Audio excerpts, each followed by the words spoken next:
Diabetes and weight loss சீரீஸில் இன்றைக்கி நம்ம பார்க்க போகிறது மார்னிங் பிரேக்ஃபாஸ்ட்டு தாங்க. அதுக்கு ஒரு டொமேட்டோ ஜூஸ் நம்ம ரெடி பண்ணிடலாம். 2 டொமேட்டோவை நல்லா வாஷ் பண்ணி கட் பண்ணி மிக்ஸி ஜாரில் சேர்த்து மிளகுத்தூள் உப்பு சேர்த்து தண்ணியும் சேர்த்து நல்லா அடித்து வடிகட்டி எடுத்து வச்சிடலாம். அடுத்து ஒரு பிளேட்டில் ஒரு கைக்குத்தளவு நட்ஸ் எடுத்துக்கலாம்.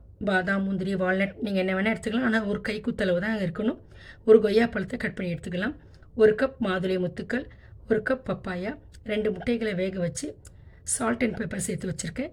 அடுத்து நம்ம ரெடி பண்ணி வச்சுருக்க டொமேட்டோ ஜூஸும் எடுத்து வச்சாச்சு. அவ்வளோதாங்க. இந்த மாதிரி சாப்பிட்டு வந்தோன்னா மத்தியானம் லஞ்சு வரைக்கும் நமக்கு பசிக்கவே பசிக்காதுங்க. இதில் அதிகமான ப்ரோட்டீனும் ஃபைபரும் இருக்குது. காப்ஸ் ரொம்ப கம்மியாக இருக்குது. இந்த மாதிரி நம்ம பிரேக்ஃபாஸ்ட் டெய்லி எடுத்துகிட்டு வந்தோன்னா டயபெட்டிக்கும் நார்மலாக இருக்கும், வெயிட்டும் லாஸ் ஆகுங்க. நிறைய பேர் இப்போல்லாம் ஃபேட்டி லிவர்னு சொல்கிறாங்க.